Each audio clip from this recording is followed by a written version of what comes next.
Hey folks, today I'm on the water with Trey Leach from Innovative Sportsman, and we're going to talk a little bit more about the product development timeline of the boat that you're in and that I'm in. Really, they're two prototypes. Yep. The Osprey 1436. Yep. So the first question I want to ask is, it relates to your tournament performance in this boat. You've been using this 14-foot long, 14.3, 36-inch wide. Yep. How has that changed? How has it helped in your tournament? Like, how are you doing in what, MAKBF or Delaware Paddle Sports or anything else? What are your tournaments? I started out the season fishing some national trails. We went to Kissimmee. And early in the season, when I go to bigger bodies of water like that, I didn't know what I was going to get into. And like I fished a Hobie early on and I need a pedal drive. So I took my Predator. But since then, I've been solely in the inflatable since March of this year. I can get to water that I couldn't get to before. And most of your tournaments do not allow you to portage. So with this thing only having 2 inches of draft, I can just pull the paddle out, pull the motor up, and I can get to places that other kayaks can't get to. Can I call bull on you? Can we record 2-inch draft? I want to get the GoPro. I got the GoPro dome right here. Yep. We'll pull it out, and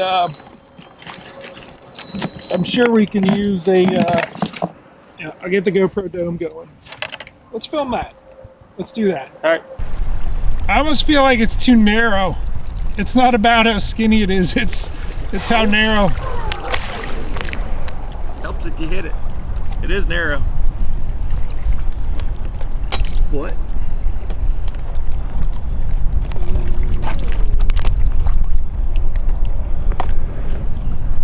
Nope, not quite. I don't think that was 2 inches. I just think it was exposed rock that was. It's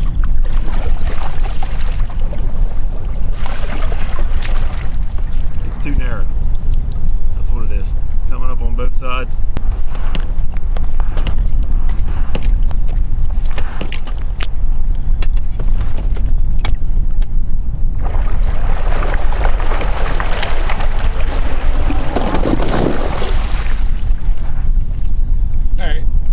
Look at what that is that you just got through. I don't think it's fair to call it,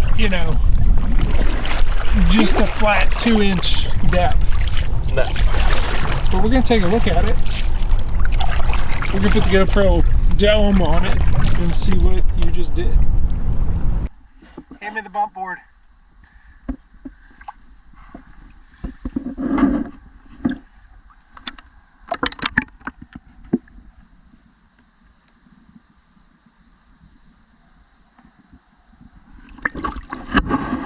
Saying that part of it is 2.5 inches, and I think you went further. You're actually over here.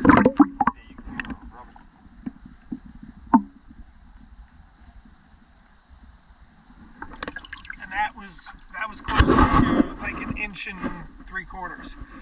But at 1 3/4 inches, you kept moving through there. Right. So this right here, it's kind of it's not flat. So the deeper part, where the middle of the kayak was right there, and I can't see what that measurement is, Jeff. Well, it's like 2 1/8. Yeah, and you were rubbing there for sure. You can see where it's black right there is where the kayak was rubbing, and that is 1.5. Yeah. But you come over here. I'm going to shove you off. Yeah. Like, this is exposed, so you only had the width from there to there. Right. Huh. And I only had to shuffle forward a little bit so I could get the motor down, because it was sitting on a rock over there. But once I got the motor down, the motor was able to push me right across. Sure. So, 2.5-inch draft may be fair. yeah. You were able to keep moving. Right. I think, have you actually measured where you start rubbing? I have not. Okay. I know I've done it with other kayaks, and it's somewhere, most inflatables, it's somewhere right around that 2 1/8 to 2.5. Talk to me about if you were to try to take your Predator through there, or any other rotomolded boat. It would make a big loud thud and it would say no. One of the other benefits to this is if you get high-sided on a rock, it doesn't rock as much as a lot of rotomolded kayaks will. It stays more flat. It's a little more stable, and I've done it quite a few times out here. Also, when you get into rapids and you get up against a rock sideways, you don't have that, that sensation of the water trying to turn you over. But it's all around just a more stable platform. The next question I have for you is, have you popped it yet? I have not, and I am not shy. Actually, on the Hobie Bass Open Series event here on the Susquehanna, I got into an area, the water was extremely low. I got into an area I thought that it was probably going to dry up at one point, and it did, and it was a matter of paddling back about 3/4 of a mile or dragging about, I'd say, 20 to 30 yards over some gravel, and then there was actually a pretty sharp ledge system that was out of the water. And I thought about it for a second. I'm like, you know what? We got to test this thing. So I drug it that 30 yards, even over those sharp ledges. I have not punctured this thing yet. I use it and I abuse it. So we want to make sure that it's going to be durable, and it has been durable. What's your plan if you do spring a leak somehow? I mean, I keep the K-Pump Mini with me, and the patch kit in here. What are those things called, Jeff? The Terraid? Yeah, the Terraid Type B.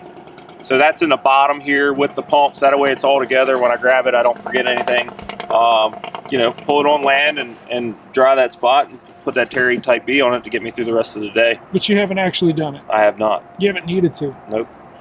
So I'm thinking, a lot of the inflatables that are out there tout, it's this many pounds.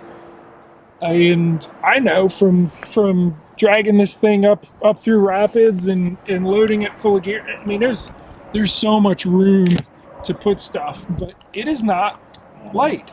It's lighter than a rotomolded. Yes. So typically inflatable kayaks are lighter.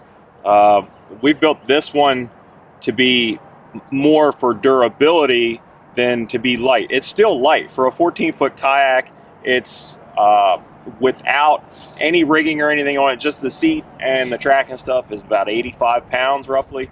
And find a 14-foot kayak that weighs 85 pounds with the seat on it. So I think that the Wilderness Systems Attack 140 is the closest, and I think it's like 87 or low 90s. But you don't have that stability with that kayak. Nope. It's one of the things stability that you gain. Yep. So it's stable, it's durable. We weren't shooting for that extreme low weight. We knew we had to make it more durable. So, and that's everybody's big question with inflatable and fishing is, you've got hooks, you're going to put a hole in it. We put this thing through its paces, and I have not put a hole in it yet. I'm going to chime in there. It's never hooks. Hooks, put that out of your mind. I've never punctured one with a hook. Actually, I gave Jake a hook once with a pair of pliers. I said, poke a hole in this so I can do a video. I've yanked the, I've done the jerk bait where I yank against a leaf and it goes flying and hits the side and bounces up. It's not hooks. I have put punctures in other inflatables, fish fins.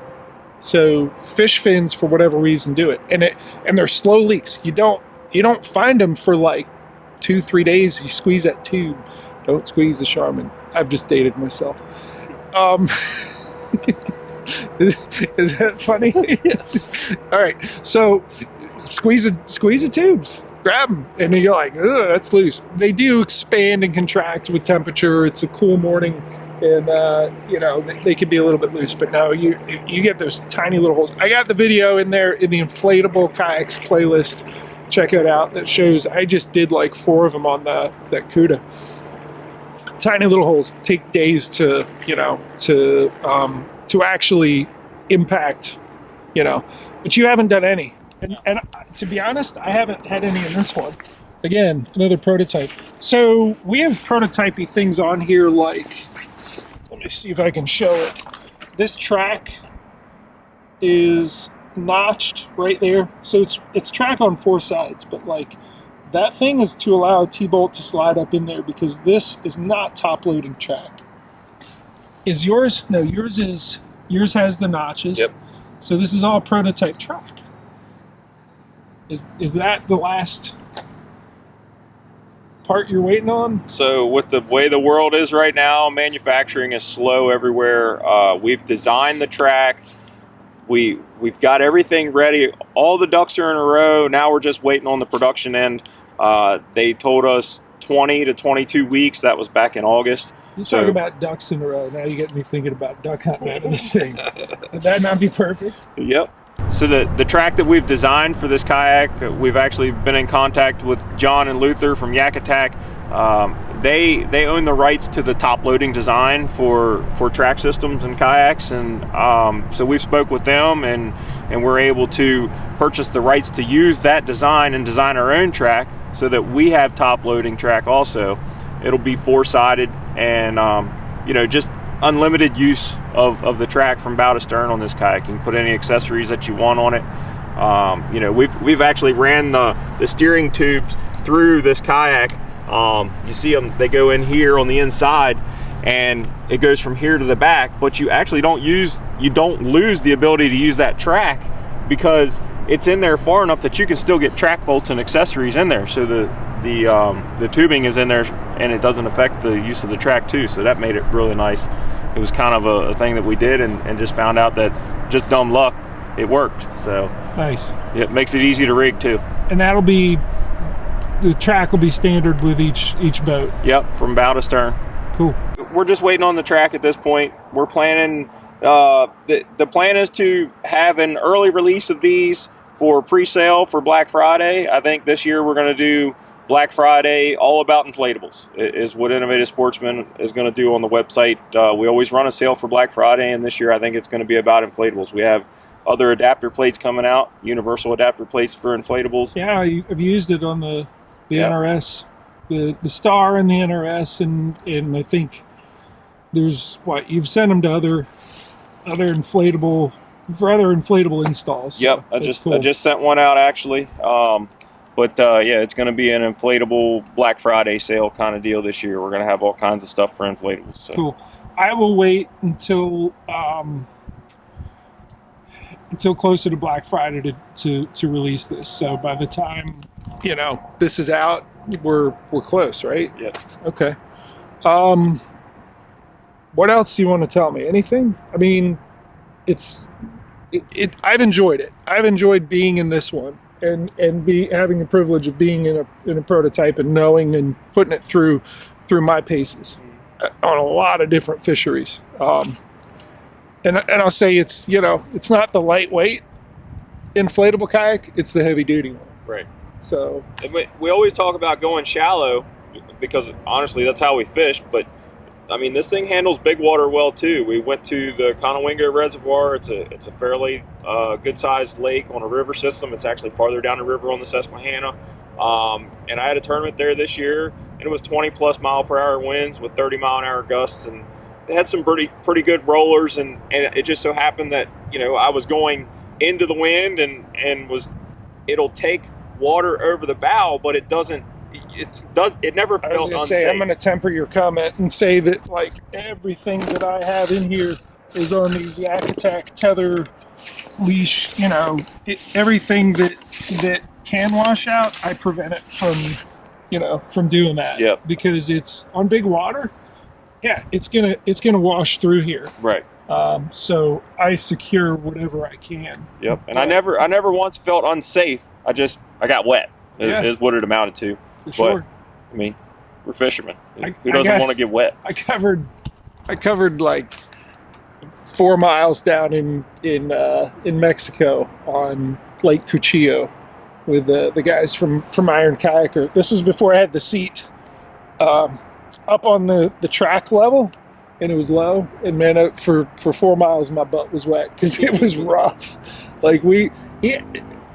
Jerry actually sunk a Vibe kayak on that trip and had to swim to shore, and his buddy towed his submerged kayak. It was rough, but this handled it. It's just there was water in there that was just so constant. It was bad. but it got me home for sure. Yeah, I mean, I fished the Bass National Championship this year early in the season, and that was a large body of water, and I actually utilized this boat for what it's made for. I went across big water to get to a small creek to catch big fish, and you know, it was a tough bite. A lot of guys were just catching limits of you know, halfway decent spot, but I found a hole that had largemouth in it, and that was actually what won that tournament. I did okay, but I was able to get to a spot where people That's the one that Siddiqui won, right? Yeah, yep. And I was able to get to a spot where I actually watched a pro angler get up in there and bottom out and turn around, and I pulled the motor up and just paddled my way back to the creek, and I found a deep hole in the creek and found you know, a school of largemouth in there for 2 days. Nice. So for sure, the shallow draft is something that, you know, lets you get where other people don't. And the crazy stability, got another video on that where I tested it with Jake and Alex, and you know, the stealth for sure. Yep. Shallow draft, stealth, stability. Yep. That's it. Cool. Thanks for the update, man. Let's go catch some fish. Yep, let's do it.